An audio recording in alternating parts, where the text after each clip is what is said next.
Hey guys, Brandon here with Exotic Cars 19, and yes, I am making one of these cliche list of things I dislike about my car video. Now, let me just explain myself before I get into it. I didn't think I was gonna make one of these videos for two reasons. One, because these videos have become very abused and overused, and like I said, cliche. And the second reason was I didn't think I could really come up with enough things about this car to do this. Well, two things happened, obviously. After almost 2 months, I guess, I haven't even counted the days, but we're probably close to 2 months owning this car. I have got a few nitpick things that I dislike. Note, I say dislike, not hate. I see a lot of people kind of, abuse this series of video style of, just crapping on their cars, and they just say, blank amount of things I hate about my car, put that in the title. If they really hated that many things about their car, they would sell it. So I will say there's absolutely nothing I hate about this car. If there were, I probably wouldn't have it right now. But for every little nuance kind of thing that only an owner would pick up on, these little dislikes, I could probably name 1,000 things I love about it. So anyway, with that said, there's nothing wrong with this car. These are just some things that maybe a journalist who would have the car for a day or two wouldn't pick up on, maybe just an owner of a couple months might. And also to justify why I'm doing this video, the last time I did this video, the only other time, was with the Subaru BRZ. I did 8 things I dislike about my Subaru BRZ, and that ended up benefiting me because a lot of those things were actually just programmed, or I could have fixed it just like that. So a lot of you guys corrected me, so I learned something from that. So maybe that will happen in this video. Also, that last video made some pretty good money. All right, without any further ado, we'll just go ahead and get into it. The first annoyance or thing I dislike about the GT350 is the startup. It sounds good, then okay, then good, then okay, and then it just stays okay until you put the valves open. What I mean by that is the valves will only open when they feel like there's enough pressure built up to open it. So for a cold start, when you start it up, the valves are open for about a second or two, they'll close, maybe again, and then they'll close for good, and then you have to open it. My dislike with that is I wish I could just have the valves open and then shut the car off, and then it remembers that they were open the next time I start the car up, like the Corvette.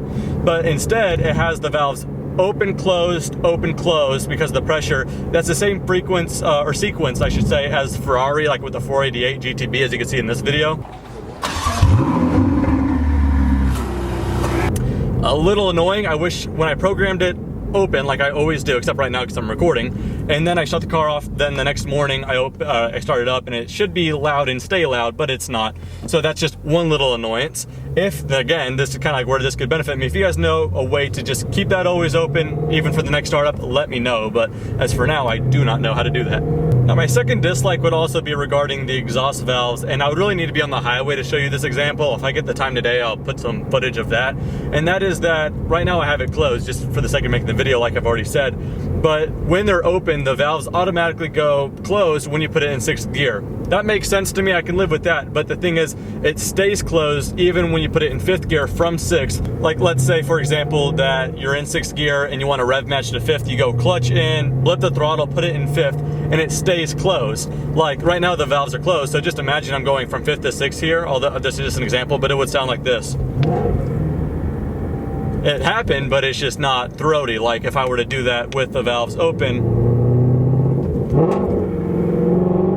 That's the way I would hope it sounds like when I downshift. Like I said, I could live with it being closed in 6th gear, but even during the rev match, a little weird to me. Now, the third dislike I have is among the sport mode kind of menu.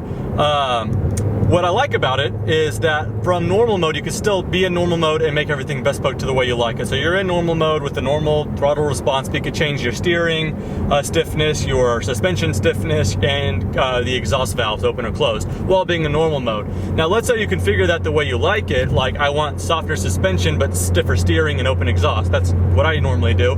But let's say I go back to, track mode or sport mode and then back to normal mode. It doesn't remember my last setting. It goes back to this easy steering, which is way too easy. It goes back to the closed exhaust, all that stuff. So yeah, it just resets itself instead of remembering where it was last programmed. Kind of the same, similar to not remembering where the exhaust valves were last set when you turn the car off and back on. Kind of the same deal, except with the overall modes and the steering stuff. Now, if you don't change, the good news with this, if you don't change the modes, let's say I configure normal mode the way I like it with the stiff steering, turn the car off, turn it back on, it remembers that, it just won't remember the exhaust and changing the different modes. I don't know why. But anyway, there's a little annoyance thing. I just get around that by just always having it in the mode I'd like it in. Or if I want all that stuff very quickly, forget about making it bespoke. Just jump into sport mode. So like I said, not that big of a deal. All right, what are we on? I think fourth little annoyance is, geez, what was it? The fourth little complaint I have is that this car actually has 3 different suspension modes, but you could only access 2 at a time. So the Corvette has, I'm gonna go like pitch black here. I'm sorry about that. I'm filming this late during the day. But anyway, the Corvette has like way too many modes, but at least you could access them all through one menu. Sport, what, this, that. This is just suspension modes, I believe. This car has 3, but you can only access 2 at a time. What I mean by that is, like, right now if I press my suspension setting, I have normal because I'm normal mode, or sport while being in normal mode.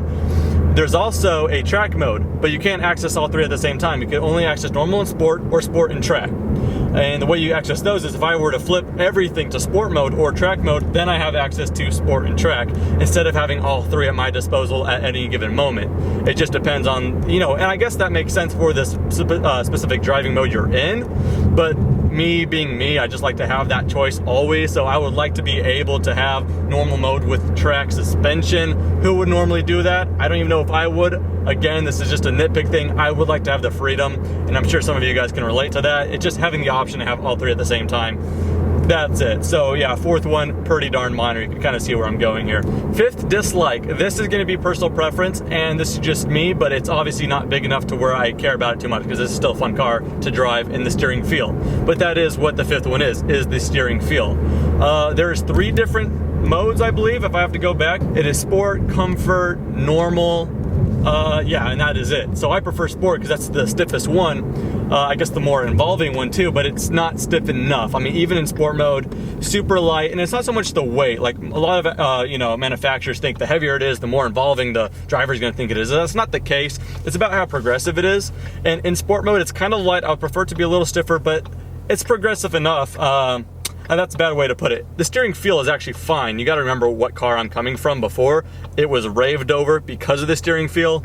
But yeah, it's definitely not on par with the $250,000 cars, but it shouldn't be because it's obviously not in that price range. I guess if you're used to a different kind of more progressive steering, then you jump to this, it might feel light. I've put nearly 2,000 miles on my car now, and I have no complaints. That was just a nitpick thing. I remembered off the get-go, but now 2,000 miles later, nearly, I'm perfectly happy with it. So that's something that you'll get used to, and then that just becomes normal.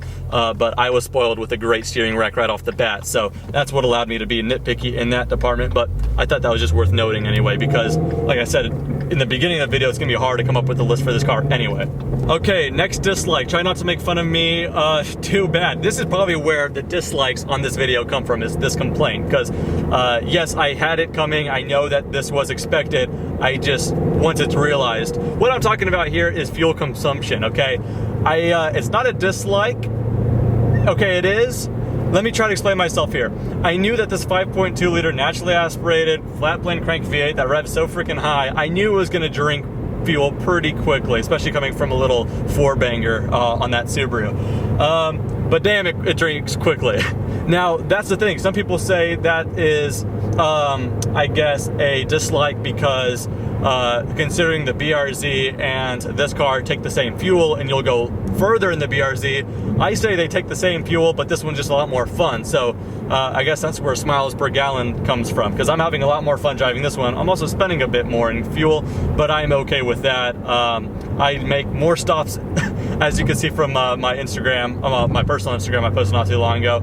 I definitely stop at the gas station a lot more frequently in this car than anything ever I've driven, for a long period of time anyway, but I'm no real complaint. I just thought I would mention that. I think it's rated to 14 to 21, 14 city, 21 highway. I don't know what I'm averaging, but I will take full responsibility here.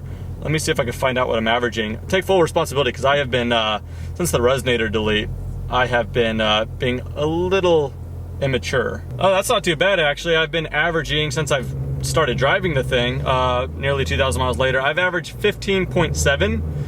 That's actually kind of surprising because I have not been driving it conservatively. This drive right now for this video is probably the most conservative I've ever driven it, because the exhaust valves are usually wide open and all that stuff. But yeah, considering I'm driving almost 16 miles a gallon, okay, I could live with it. I'm still gonna be making frequent stops with the gas station, but that's okay. I guess on the topic of stopping at the gas station, the fuel doors on the left side. Now, a lot of cars are on the left side, so this is kind of a universal thing. I personally prefer on the right, because when I'm pulling into the gas station, especially with the sports cars, the doors are thinner and longer versus like on a Jeep or truck, they're more boxed. On a sports car, it swings out more, so I like to kind of tuck myself into places when I'm parking. So I like to get really close up to the pump. So with my BRZ, I was on the right side, so I would get really close on the right, but open my door with the left so I have room. When it's on the same side as the driver's side door, I don't really like that because I have to park close, then kind of squeeze out. I know, nitpick, but I prefer on the right. That's, again, not so much, you know, directly to the GT350. That's just left side fuel doors, not my thing. I lost count. I think I'm on number 7 now, I believe. The last one I have about fuel in general, and that is that the low fuel warning goes off when I still have a quarter tank, actually a little more than a quarter tank, which is kind of funny because the BRZ and most cars I've driven kind of go off when it's about 1/8 of a tank left, then it'll say low fuel. With the BRZ, it was actually like right when it was like close to empty, it would start warning you for low fuel, because with that, you can still limp far enough to a fuel station. With this, when you still have, like, I would say 30% fuel, 35% fuel, that's when you're warned. So over a quarter of the time you're driving this car, you are being warned that you have low fuel, which I think is kind of funny. Now, I just realized this is the latest I've ever made a video, so I hope the lighting's not like so horrendous and unwatchable. But anyway, 2 more things we'll bust out real quickly here. Ninth dislike is the air conditioning vents. Air conditioning works really good. No problem with that. Heating, haven't needed to use it yet. We haven't rolled into winter. Air conditioning works fine. The only little annoyance with this is the air conditioning vents open and close the wrong way. Instead of like having open or pointed to you and then like a little scroller to like open and close it, it's not like that. And I think GM is smart about this because they also don't have the rollers, but if you point them away from you enough, they close. And if all the way open is all the way pointed to you, that makes sense. It's backwards in this car, which is kind of annoying. Now the center ones make sense. These are the kinds that just kind of click around, you could point, that makes sense. I'm talking about these outer ones. They're just like these little horizontal rollers like this, and if you go all the way left, pointed away from you, that's when they're wide open. And as you start creeping it close to you, because you want the air conditioning pointed to you, obviously, they start to close and then they're closed. It doesn't make, so there's like this little fine line that you have to point them right to you, and then you start getting air conditioning. If you go too far, they close. Kind of annoying. Sometimes I just want that air conditioning on me as soon as possible, right when I get into a hot car, and try to find that little fine balance. And that's, again, only the outer one. So I have one on here, and then the passenger has one, the outer one there. I feel like they should be opening and closing the other way opposed to, you know. Anyway, there's that one. Okay, now I realize that I look like really pitch black now. It's just crazy how quick the sun sets. But anyway, that's okay. We got one more thing, and that is that the windshield wiper on the driver's side doesn't go up. Like, let's say when you're washing the car, or like, you know, winter mode, I guess, and you want to put the windshield wipers up or whatever. I don't know about that here in Texas, but let's say you want to put the windshield wipers up for like car washing like I would. The one on the driver's side does not go up. It hits the hood itself. So if you look, a lot of the hoods on GT350s are chipped, even mine, and I didn't do that myself. I didn't notice it until like a couple days after I bought my car that the dealership tried to put both windshield wipers up, because the right one, or the passenger side one, will, but the left one won't. So when it raises, yeah, it could chip the paint on some GT350s. And I've noticed that on other GT350s. I would like be looking at Cars and Coffee, and right where the windshield wiper would normally go up, it hits and there's a chip right there. So yeah, my car was chipped prior to me picking it up. I just didn't notice it at the time, but since then I put some touch-up paint there, and it's better than it was. But just a bad design flaw in my opinion. I don't know if there's a way around that. Maybe there is, and that's kind of where you guys might be able to come in. Well, anyway, I guess I'm gonna close this video with this very awkward red lighting that makes me look like a little devil, because I didn't plan this accordingly. I thought I'd have enough light, but obviously not. Anyway, that's just 10 little nuanced things that, you know, are not worth putting off a car like this, because the car is freaking awesome. You guys know that, and I'll be if you guys don't believe that already, I will hopefully be persuading you soon enough on future videos.